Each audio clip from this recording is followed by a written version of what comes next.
보이지 않는 것은 영원함이라. 아멘. 네, 오늘은 복음 생명 2강 만물 위에 계신 하나님을 신앙하라는 말씀으로 함께 나누겠습니다. 네, 우리 지난 시간 잠깐 첫 시간 복습해 보면 복음으로 생명이 있음을 밝히 알라고 했는데, 복음이 하는 일은 두 가지인데, 하나는 생명을 얻게 하고 또 하나는 생명 있음을 알게 한다라고 했습니다.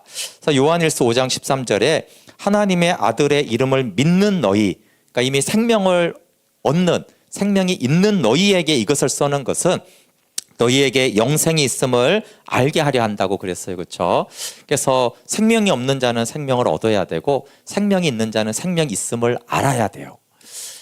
근데 이제 사탄이 생명이 있는지 모르게 한단 말이에요. 그렇죠? 여러 가지 방법으로. 근데 이제 그러면 내 안에 생명이 있음을 알면 어떻게 되느냐라고 했을 때 같은 말씀이 내가 아니요 내 안에 그리스도께서 사는 것이다. 살든지 죽든지 내 몸에서 그리스도가 존귀케 되는데, 왜냐하면 내 안에 사는 이가 그리스도니라고 그랬어요. 그러니까 내 안에 사는 이가 그리스도가 됨을 알면은 그리스도를 존귀케 하기 위해서 사라지게 되는 것인데, 근데 내 안에 생명이 있어도 반대로 근데 말하면 뭐예요? 내 안에 생명이 있음을 모르면 어떻게 돼요? 주님을 위해 못 살죠.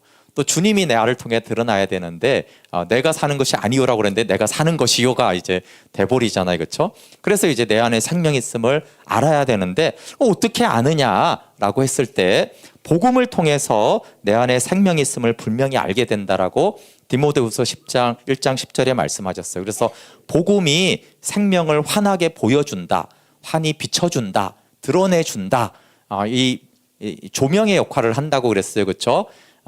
생명이 있어도, 제가 있어도 캄캄하면 안 보이는데 복음이 환하게 비춰주는 이 전등의 역할을 합니다. 그래서 우리가 복음을 지식으로 하는 게 아니라, 그렇죠? 이 전등이 한 번이 아니라 예배당 쓸 때마다 계속 켜야 되듯이, 복음이 지식이라면 한 번 듣고 깨달아서 이해했으면 되는데 그게 아니라 복음이 계속 생명 있음을 알게 해주는 거예요. 그러니까 복음을 듣고 또 듣고 할 때마다 어떻게 돼요? 생명이 여기 있네. 생명이 내 안에 있네. 생명이 내 안에 예수님이 사시는구나. 이걸 이제 계속 이제 드러내고 분명하게 드러낼 때까지 하는 거죠.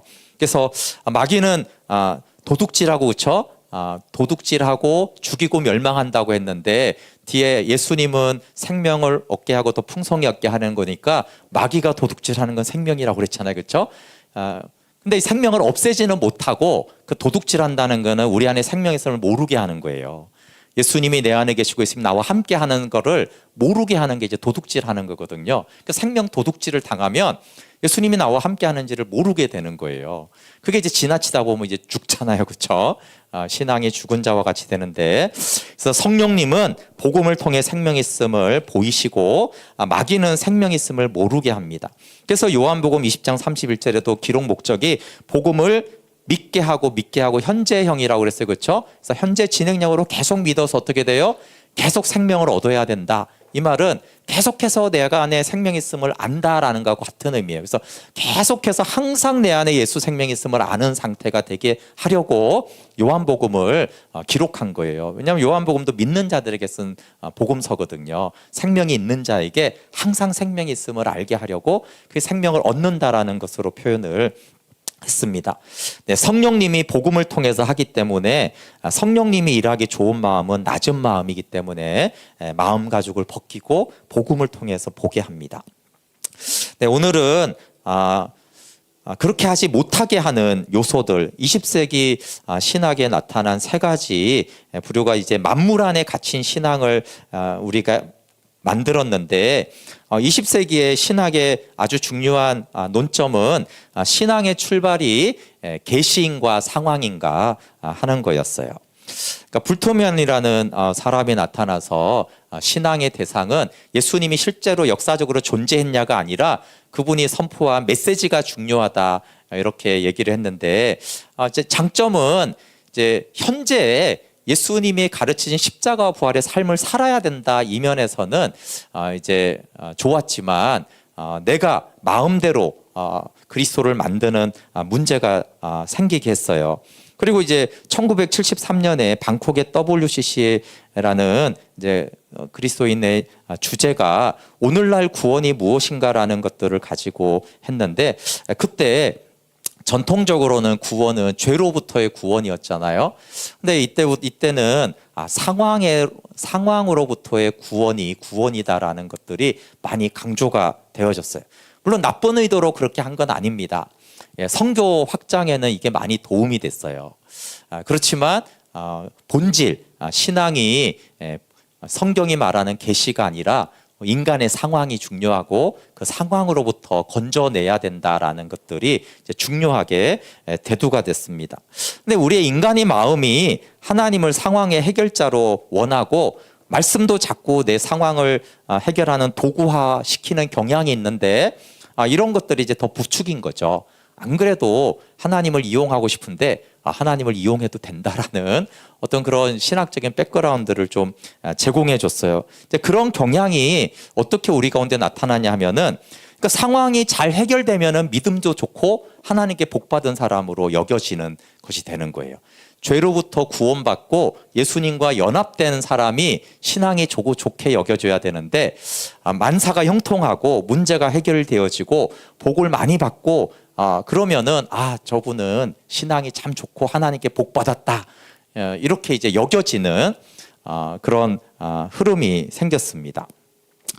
1950년대 후에 신학적 성찰로 케제만과 보룩함 같은 사람들 이후에 하나님 나라에 참여하는 것들이 대두가 되었어요. 그러니까 예수님이 궁극적으로 전하고자 한 것은, 즉 신앙의 목적은 하나님 나라에 참여하는 것이다. 여러분 하도 많이 들어가지고 하나님 나라에 참여하는 게 되게 당연하게 여겨지죠. 근데 그 전에는, 여러분 이렇게 신학자들이 이거를 하기 전에는 하나님 나라에 들어가서 그것을 누리는 것이 신앙생활이라는 것을 교회들이 몰랐어요. 여러분이 예전에, 우리 찬이처럼은 모르겠지만 예전에 하나님 나라라는 단어를 교회에서 사용하지 않았어요. 우리가 하도 많이 들어서 그렇지. 그러니까 죄 사함 받고 상황 해결하는 것이 신앙생활이라고 생각을 했지, 복음을 통해서 하나님 나라에 들어가서 생명의 교제에서 누린다라는 것들을 알지를 못했다니까요. 그러니까 이게 당연한 게 아니라 생명을 강조하는 거, 여러분 굉장히 특별하고 귀한 거예요. 이게 1950년대부터 많이 그렇게 얘기됐지만 실제로 이제 교회 안에 어떤 교회는 들어가고 어떤 교회는 아직도 잘 모르고 있어요. 이게 제가 신학교 때 그 생각이 나거든요. 하나님 나라가 참 중요한 것 같아요. 왜냐하면 제가 그 전까지 그거에 대해서 잘 못 들었기 때문에 그런 기억이 나요. 근데 열심히 있고 막 선교단체도 다녀보고 신학교도 갔는데도 하나님 나라가 뭐냐, 하나님 나라 사는 게 뭐냐, 사실 그걸 잘 몰랐었기 때문에 한국 교회 안에 그게 그래서 원래 당연한 게 아니에요, 여러분. 그래서 1950년대에 이거를 많은 사람들이 이제 주장하기 시작했고, 근데 마가복음 1장 15절에 때가 찼고 하나님의 나라가 가까이 왔으니 회개하고 복음을 믿으라. 그렇죠? 너무 분명하게 사실은 나와 있어요. 왜 회개하고 복음을 믿어야 돼요? 하나님 나라가 가까이 온 거예요. 지금 기차가 가까이 왔으니까 빨리 올라타라, 그 얘기잖아요. 그렇죠? 회개하고 복음을 믿어서 빨리 하나님 나라에 들어가야 된다, 이렇게 분명히 성경이 말하는데도 불구하고 성경이 죄사함과 상황 해결해 주는 것으로 많이 인식을 하고 있었어요. 근데 예수님이 상황도 해결해 주고 가르치고 십자가의 모든 목적이 하나님 나라를 실현하려는 것이었구나라는 것들이 이제 신학자들이 밝혀내면서 이제 거기에 이제 동의하게 되어지는 것인데, 근데 여전히 아직도 그럼 하나님 나라에 참여하는 것이 진짜 신앙이냐라고 했을 때, 아직도 이제 한국 교회 많은 전 세계 교회는 예수 믿고 문제 해결받고 복 받는 것이 예수 잘 믿는 거다라고 아직도 그런 경향이 많이 있습니다. 두 번째, 만물 안에 갇히는 신앙은 이제 감정적 체험이냐 말씀의 확신이냐인데, 슐라이마우가 신앙은 뭐 이렇게 알고 행하고 이런 게 아니라 절대 의존의 감정이라고 그래서 우리 깊은 곳에 깊은 곳에 있는 그 감정이 터치가 돼야 되는 것이 신앙이다라고 하면서 슐라이마흐는 이제 거부하면서 그가 말한 이 감정적 체험은 많이 이제 도입이 됐어요. 그래서 종교적 경험과 감정적 체험이 중요하게 되었어요. 그럼 이제 감정이 나쁜 건 아닌데 문제는 뭐냐 하면은 성경의 진리보다 감정의 경험이 더 비중을 두게 된 거예요. 당연히 감정적 체험이 나쁜 게 아니죠. 이제 설교도 어떤 설교를 사람들이 이제 그때부터 좋은 설교라고 하게 됐냐면 진리를 알고 복음의 내용이 충실한 것보다는 뭔가 느낌이 와야 돼. 뭔가 느낌이 오고 특히 체험이 되면 너무 좋은 거죠. 그러면 이제 최고의 설교를 들었다 이렇게 하고 뭐 설교는 그렇고 당연히 기도는 더 그런 거예요. 기도나 어떤 사역에서는 감정적인 어떤 체험이나 어떤 체험이 있어야지 은혜 받았다 이렇게 이제 하는 것이 된 거예요. 근데 이거는 다음 세대에게는 지금 더 심해지고 있어요. 이게 영상 문화가 되고 게임 문화가 되고 이러면서 어떻게 돼요?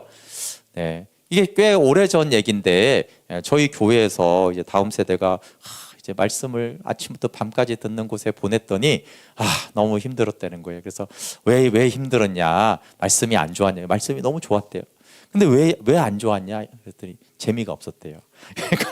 그러니까 이제 그래도 옛날에는 수련회를 왜 갑니까? 말씀의 은혜가 됐어. 그러면 좋은 수련회. 안 됐으면 이번 수련회 별로 이랬는데 이제 다음 세대는 좋은 수련회는 어떤 수련회예요? 재미있는 수련회. 재미없으면 막 말씀이 좋고 그래도 말씀은 좋았는데 재미가 없었어 이러면서 다 깎아내리는 거예요. 그러니까 점점 어떻게 되고 있어요? 진리보다 재미. 사실 그 재미라는 게 체험을 말하는 거거든요. 게임을 하면 감정이 느껴지고 체험이 되잖아요. 그런 체험이 영상을 보면 그러니까 그런 거를 이제 더 가는데 그게 이제 신앙화 되는 거예요. 근데 이제 일반 대중에게는 그게 편하거든요. 느낌이 좋아야지 느낌하니까 이러면서 이제 점점 더 추구하게 되어지고 또 성령 사역을 이제 성령의 은사가 이렇게 마치 주는 것처럼 주고 받는 것처럼 되면서 성령의 사역을 어떤 체험과 감정으로 이제 그걸 성령 체험했다라고 이제 동일시하는 것들도 많아졌어요. 뜨거운 감정적 체험은 중요합니다, 신앙생활에. 그러나 더 중요한 건 진리고 또 삶의 변화잖아요, 그렇죠? 그래서 여러분 이게 사형리에 나오는 그림이에요. 사형리에 아주 기초적으로 예수님 전도할 때 이렇게 말해요. 사실 진리를 믿어서 감정이 따라와야 된다. 그러니까 여기에 이제 진리에 뭐가 있어요? 기차예요, 그렇죠? 뒤에 이제 화물이 칸이 감정은 따라오는 거예요. 그러니까 이런 감정적인 체험은 좋은 것입니다. 근데 이제 여기서 감정이 더 먼저 됐다라는 건 뭐예요? 감정이 그냥 기차가 된 거예요.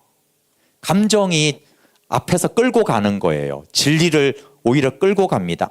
그러면 이제 어떻게 됩니까? 예를 들어서 여러분 말씀 묵상 하십시다. 이렇게 하면은 말씀 묵상을 해봤더니 감정적인 체험이 있는 거예요. 그러면 이제 하게 돼. 체험이 왔어. 이거 좋은데 매일 묵상해야겠다. 이런 거예요. 근데 말씀 묵상을 해봤더니 감정이 아무렇지도 않아. 밋밋해. 그러면 안 하는 거예요. 이거 해도 안 되네. 그러니까 성경이 주야로 말씀을 묵상하는 자가 복이 있다.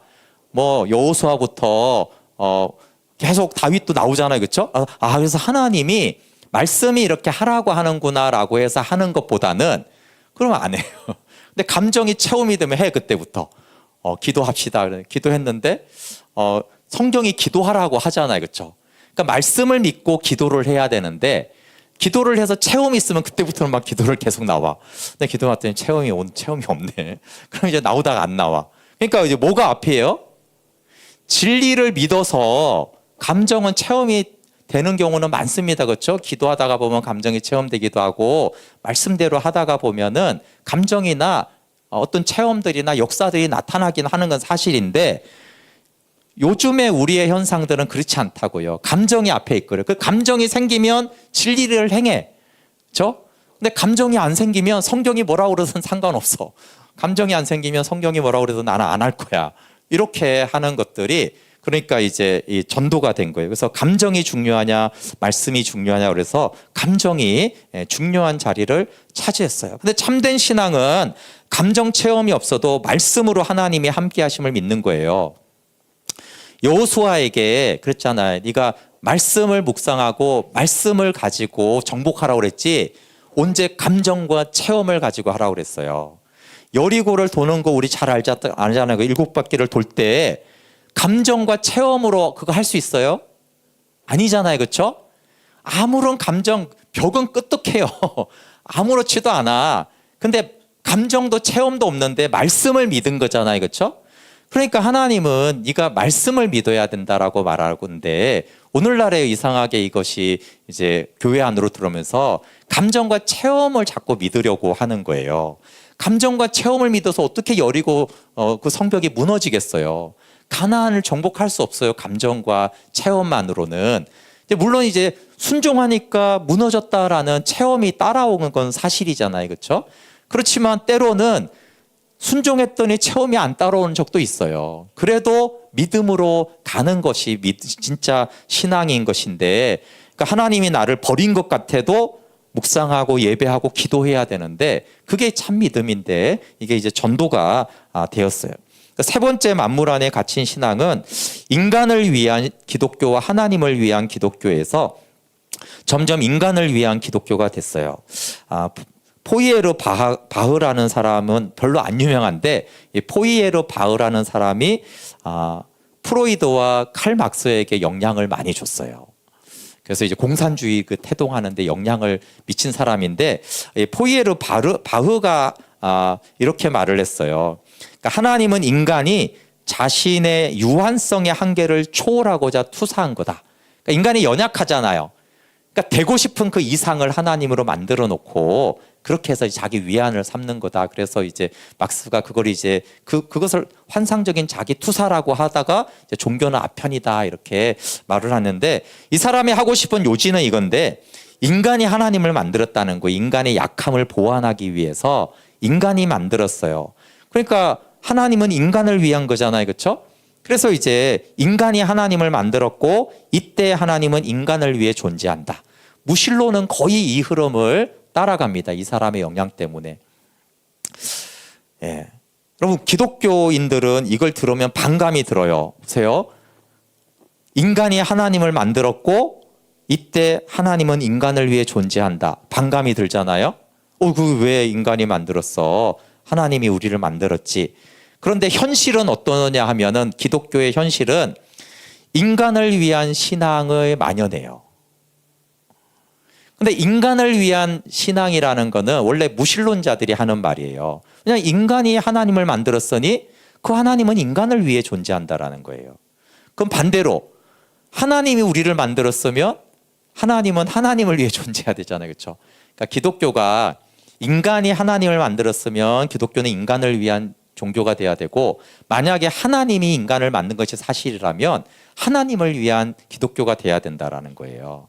무신론자들의 이론이에요. 오히려.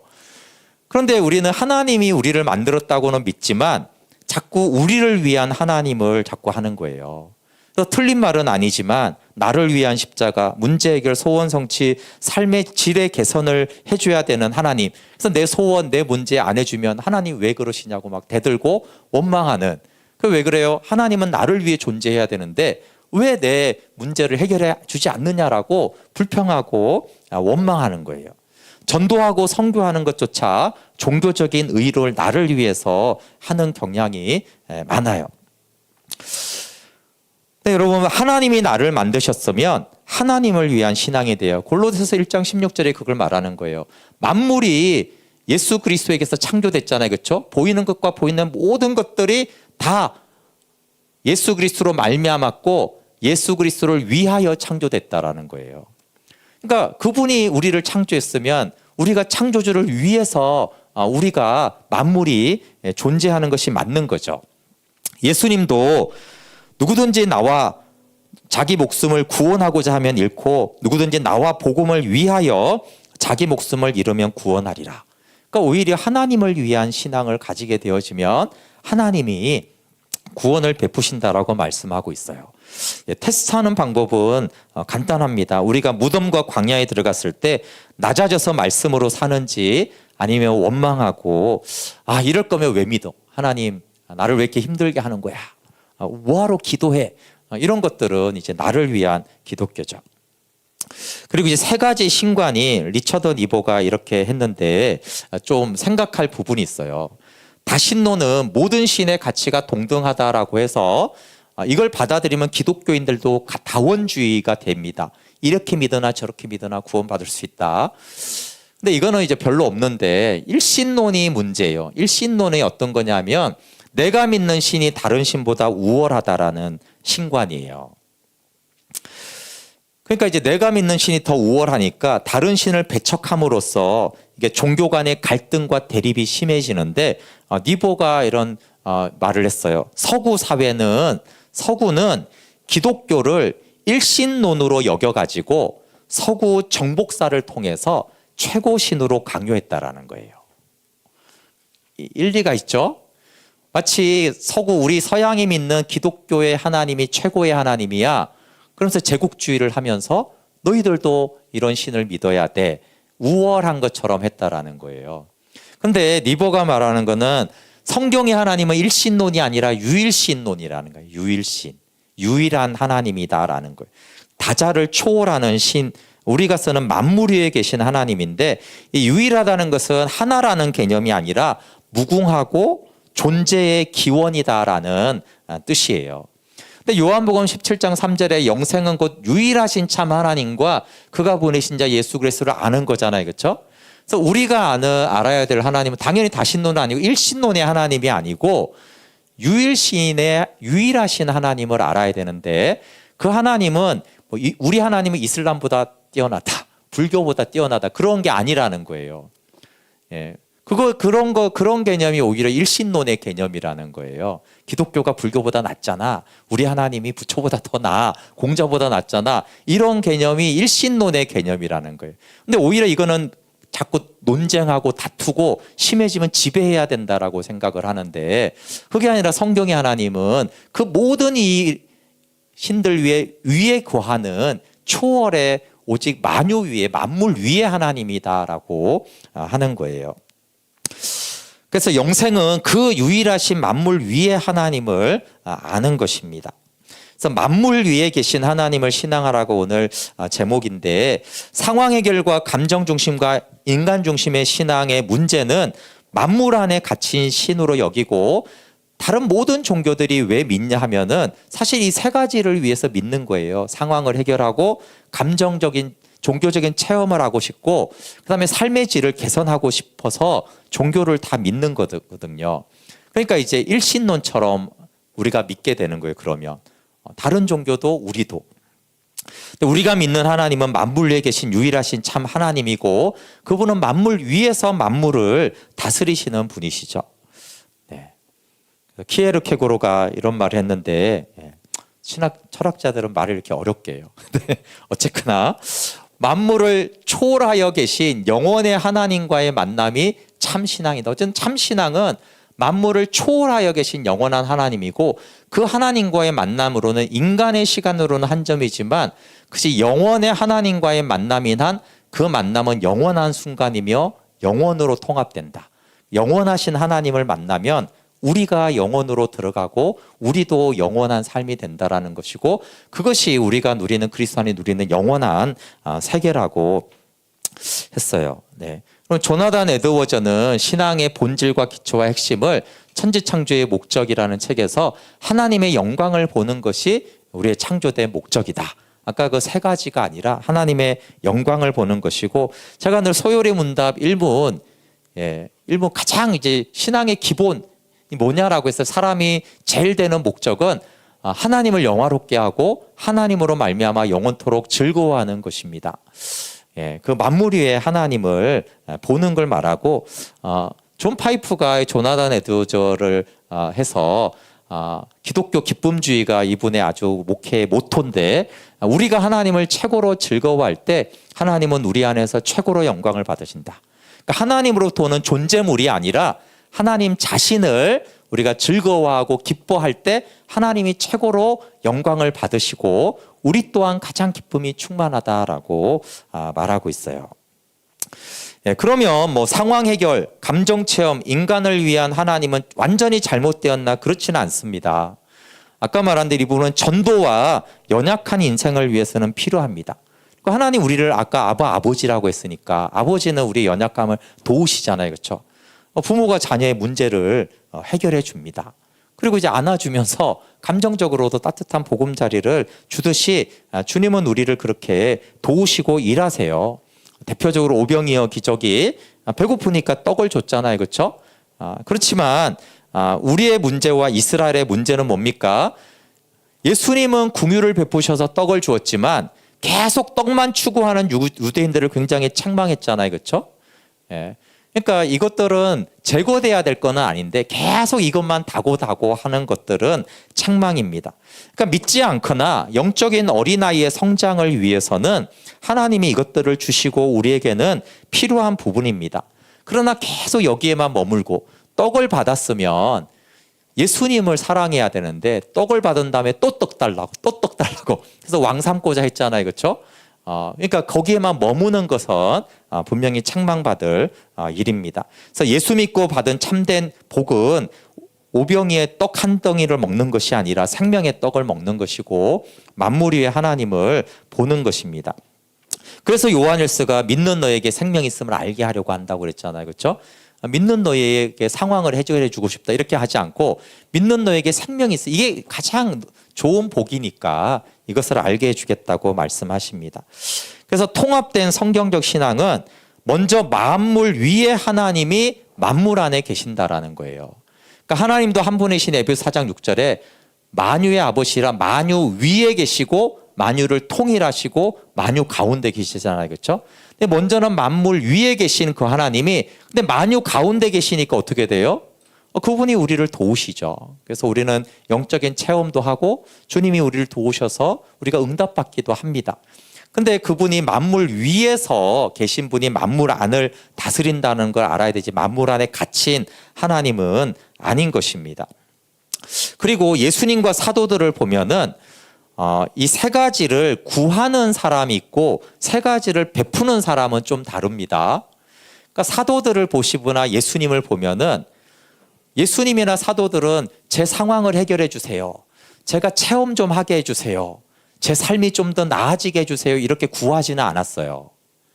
그런데 예수님과 사도들은 이걸 주기는 했어요. 그렇죠? 그러니까 예수님은 다른 사람 도와줬잖아요. 치유해줬죠. 사도들도 마찬가지로. 그러니까 이걸 자기들은 구하지는 않았지만 복음 전파를 위해서 다른 사람들에게 행하기는 했어요. 그러니까 이제 구하는 것은 초보적인 것이지만 이걸 행하는 사람, 그렇죠? 구제든 치유든 영적인 것이든 그게 이제 도와주는 측면에서는 이 부분은 아까 복음 전파를 위해서 또 연약한 자들을 위해서는 필요한 부분입니다. 복음은 만물 위에 계신 하나님께로 우리를 이끕니다.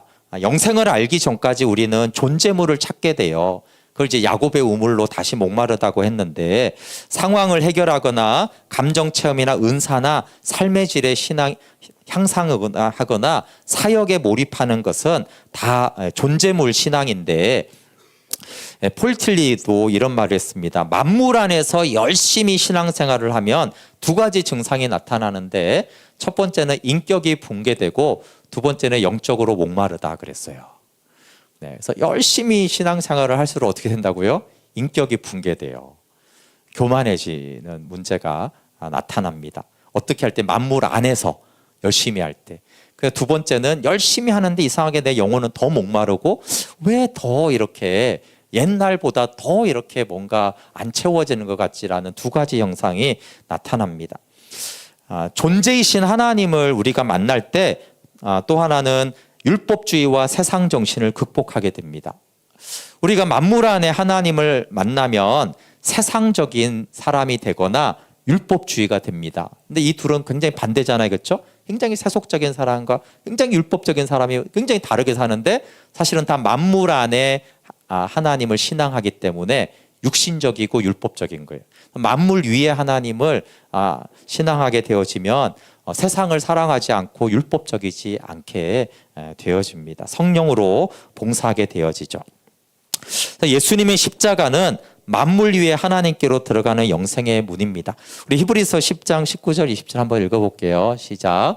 그러므로 형제들아 우리가 예수의 피를 힘입어 성소에 들어갈 담력을 얻었나니 그 길은 우리를 위하여 휘장 가운데로 열어놓으신 새로운 상길이요 휘장은 곧 그의 육체니라. 예수의 피 또 휘장, 그의 몸이 이제 휘장이잖아요. 그렇죠? 몸을 십자가에 찢긴 것이 성소에 들어갈 담력을 위해서 우리를 만물 위 하늘 지성소로 들어가게 하려고 복음을 주셨다라고 하셨고, 찬송가에도 이런 고백이 있어요. 우리 죄를 위하여 죽으시사 저 영원한 생명문 여시었네. 아들 예수를 통하여 아버지 집으로 들어가게 하신 그 크신 이를 인하여 찬양하세. 굉장히 분명하죠, 그렇죠? 우리 죄를 위하여 죽어서 영원한 생명으로 들어가는 문을 여셨어요. 그리고 아들 예수를 통해서 아버지 집 하나님 나라로 들어가게 하신 이게 큰 일이고 찬양할 일이라는 것입니다. 만물 위의 신앙은 영원한 현재를 사는 것입니다. 예, 책 37페이지에 있는 것인데 여기 만물 위를 성경에는 위, 하늘, 창세전, 태초, 영원, 카이로스라고 하는데 이 특징은 항상성이에요. 항상 변하지 않는 것인데 만물 안은 성경의 만물 안 또는 아래, 땅, 세상, 크로노스로 나오는데 여기는 이제 무상성이 이제 변하는 거죠. 만물 위의 특징은 항상 변하지 않는 그걸 이제 영원한 현재라고도 하고 항상 현재라고도 합니다. 가변성은 뭐라고 해요? 대표적으로 성경이 풀은 마르고 꽃은 시드나 이렇게 표현됐죠. 풀, 꽃 너무 좋은데 결국 시든 그게 만물 안의 특징입니다. 이 만물 안에는 이렇게 시간, 과거, 현재, 미래에 시간이 흐르잖아요, 그렇죠? 시간의 힘은 모든 것을 변화시킵니다. 근데 주로 어떻게 변화시키는지 아세요? 시간은 주로 쇠하게 변합니다. 그래서 풀은 마르고 꽃은 시드는 거예요. 그거를 연력학 제2법칙이라고 합니다. 이런 말 나오면 어려워 보이는데 어렵지 않고 연력학 제2법칙은 초기에는 이렇게 설명했어요. 이게 열은 뜨거운 곳에서 낮은 온도로 흐른다. 이게 연력학 2법칙의 초기 설명이었어요. 근데 이제 더 발달이 돼서 그냥 이제 사람들이 하는 말은 엔트로피가 항상 증가한다. 엔트로피가 뭐냐 이래가지고 어려워 보이는데 그래서 그냥 이것만 아시면 돼요. 연력학 제2법칙이 뭐냐면 되게 중요한 법칙이에요. 이게 연력학 제2법칙이 1법칙, 2법칙이 왜 중요하냐면 우주의 모든 우주 안에 그렇죠? 지구, 식물, 동물, 과학, 사람 모든 자연 세계에서 연력학 제2법칙이 깨진 적이 없어요. 그러니까 이게 과학의 진리란 말이에요. 예외는 없어요. 그러니까 인간이 연구를 해봤더니 연력학 제2법칙의 예외는 없어요. 그래서 이제 인간이 알아야 된다라는 거예요. 그걸 이제 엔트로피가 항상 증가한다 이러는데 쉬운 말로 말하면은 질서가 무질서해진다 이 말이에요. 쉬운 말을 이렇게 어렵게 해요, 그렇죠? 이런 거예요. 엔트로피가 증가한다는 게 이렇게 잘 정렬됐잖아요. 시간이 지나면 어떻게 된다고요? 이렇게 된다고요. 오랜 시간이 지나면. 이렇게 이제 있던 것들이 시간이 지나면 어떻게 된다고요? 이렇게 무질서하게 된다라는 거예요. 이게 연력학 제2법칙이에요.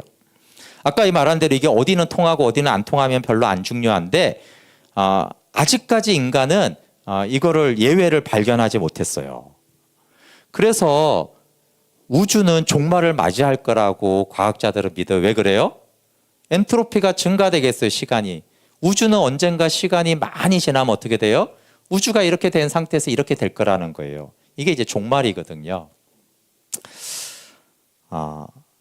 근데 이 세상 사람들이 굉장히 모순된 걸 하는데 진화론은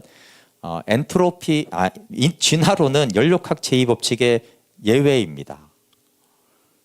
희한하죠. 세상의 과학자들이 연력학 제2법칙은 예외가 없다라고 해놓고는 진화론을 믿어요. 진화론은 무질서에서 질서가 되는 거잖아요. 그렇죠? 그러니까 진화론은 여러 가지로 문제가 있지만 연력학 제2법칙으로도 진화론이 있으면 안 돼요. 왜냐하면 이 모든 우주 안에 있는 것들은 다 질서에서 무질서로 되거든요. 예. 근데 진화론은 이제 물질에서 생명체가 나오고 인간이 나왔으니까 계속 무질서에서 질서가 돼가고 있잖아요. 그렇죠? 하여튼 근데 제가 말하고 싶은 거는 만물 안에 속하는 신앙이 연력학 제2법칙의 지배를 받는다는 거예요.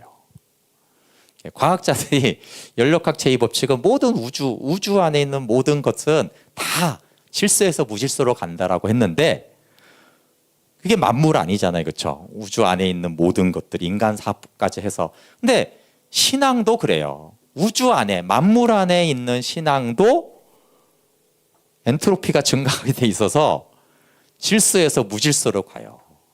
쇠퇴하게 돼 있다는 거예요. 자꾸 신앙도. 그래서 신앙생활을 오래 하면 신앙이 점점 좋아지는 게 아니라 점점 나빠지는 거예요. 근데 완전히는 아니 사람이 이렇게 성장했다가 늙어가는 시간이 근데 20년 자라고 80년 늙잖아요. 그처럼 신앙이 잠시 이렇게 좋아졌다가 연력학 제2법칙에 의해서 계속 신앙이 쇠퇴해요. 이게 만물 안의 것은 어쩔 수 없는 인간의 뇌가 영은 아니고 뇌도 이 우주 안에 속하는 거잖아요. 뇌가 종교 생활도 하기 때문에 만물 안에 속한 신앙은 쇠하는 거예요. 그래서 세상에 열심히 하는데 목마르고 열심히 하는데 풀은 마르고 꽃은 시드는 것처럼 그렇게 이제 점점 교만해지는 것입니다. 그래서 근데 엔트로피 연력학 제2법칙은 우주에만 속하잖아요. 만물 위는 아까 어떻다고요? 영원한 현재입니다. 그래서 복음을 통하여 얻은 생명은 만물 위의 생명이잖아요. 그렇죠? 그래서 아들 안에 거하는 생명의 죄는 날로 새로워지는데 성경의 이런 이야기들은 우주 안에 있는 얘기거나 연력학 제2법칙을 초월하는 얘기예요. 예레미야가 3장 22절 23절에도 여호와의 인자와 긍휼이 무궁하심으로 우리가 진멸되지 아니함이니이다. 이것들이 아침마다 새로우니 주의 성실하심이 크도소이다. 만물 안에 있는 모든 것은 아침마다 새롭지 않아요. 그렇죠? 반복되면 새롭지 않잖아요. 근데 만물 위에 하나님으로부터 오는 말씀을 받으면 이게 아침마다 새로운 거예요. 계속 새로워요. 예. 그리고 고린도후서 오늘 이제 제가 이 본문을 읽었는데 4장 16절에 바울이 이렇게 말해요. 그러므로 우리가 낙심하지 아니하노니 우리의 겉사람은 낡아지나 우리의 속사람은 날로 새로워지도다. 겉사람은 연력학 제2법칙에 의해서 쇠해져요. 어쩔 수 없는 거예요. 그런데 만물 위에 하나님을 이제 바울이 계속 신앙하라고 말하잖아요. 그렇죠? 그가 복음을 통해서 우리는 만물 위의 하나님을 신앙하고 그 영광을 보고 그 아들 안에 거하는 것이다라고 한 그 바울은 이렇게 자기만이 아니라 우리의 속사람, 그렇게 하는 우리의 속사람은 어떻게 된다고요? 날로 새로워진다. 날로 새로워진다. 이거는 만물 위에 하나님을 신앙할 때만 가능해지는 거예요. 근데 만물 안에 하나님을 신앙하면 연력학 제2법칙으로 쇠해지게 돼 있어요. 질서에서 점점 무질서해지고 쇠약해지고 그렇게 푸른 마르고 꽃은 시들어 가는 신앙이 될 것이냐. 근데 만물 위에 하나님을 신앙하게 되면 바울이 당당하게 아니다. 우리는 어떤 신앙생활을 하는지 아냐 하면은 날로 새로워지는 자다. 내 몸은 점점 새하여지고 연력학 제2법칙으로 무질서해지고 있지만 내 영혼은 점점 더 자라가고 새로워지고 더 새로워진다라고 항상성을 얘기하고 있는 거예요. 그래서 만물 위의 특징은 항상 현재예요. 그래서 굉장히 이제 크리스찬들이 좋아하지만 거의 불가능하게 여겨지는 말씀이 뭐예요? 항상 기뻐하라. 쉬지 말고 기도하라. 범사에 감사하라. 너무 좋아해서 막 딱 붙여놓는데 그건 저게 가능한가? 불가능하게 여기잖아요. 그렇죠? 근데 바울은 이거를 하나의 희망사항으로 말한 게 아니라 만물 위에 아까 날로 새롭다고 했잖아요. 그렇죠? 그러니까 만물 위에는 항상성이 있잖아요. 그렇죠? 거기서 신앙생활을 하라는 표현을 항상 기뻐하라, 쉬지 말고 기도하라, 범사에 감사하라 이렇게 한 거예요. 그게 막 계속 말로 범사에 감사하고 계속 말을 뭐라고 기도해야 되는 게 말하는 게 아니라 만물 위에 있는 신앙생활은 거기는 항상 현재거든요. 그러니까 거기에 있는 신앙생활 자체가 항상 기뻐하고 그 생활 자체가 항상 기도고 범사에 감사하는 걸 말을 하는 거예요. 물리적으로 그렇게 말을 하는 게 아니고. 근데 그게 가능하다고 말을 하는 거예요. 왜냐하면 날로 새롭고 만물이는 항상 영원한 현재니까 거기서는 기쁘다가 슬퍼지고 이렇게 하는 게 아닌 거예요. 감사하다가 불평하고 이렇게 되지 않는다라는 거예요. 근데 만물 안의 신앙은 어떻게 된다고요? 만물 안의 신앙은 감사하다가 어떤 일이 생기면 불평하고 기도하다가 원망하고 기뻐하다가 낙심하고 이렇게 한다라는 거예요. 그래서 만물이 영원하신 하나님을 신앙하는 게 기독교의 본질일 뿐만 아니라 정말 우리도 원하고 기뻐하는 신앙생활이잖아요. 그 기쁨은 땅의 고통을 이기고 만물 안의 것들을 수용하고 초월합니다. 네, 그래서 로마서 9장 5절에 바울이 이렇게 말하는데 만물 위에 계신 하나님께 세세의 찬양이 있으리로다.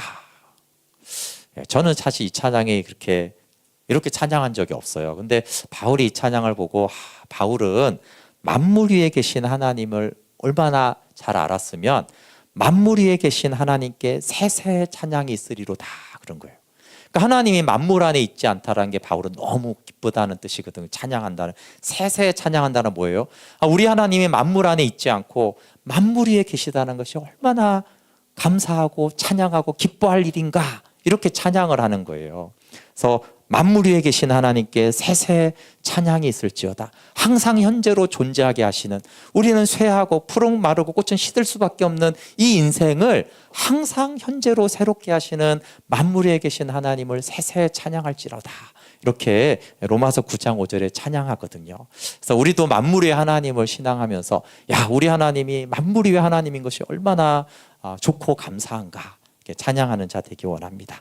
우리 함께 같이 찬양하고 기도할게요.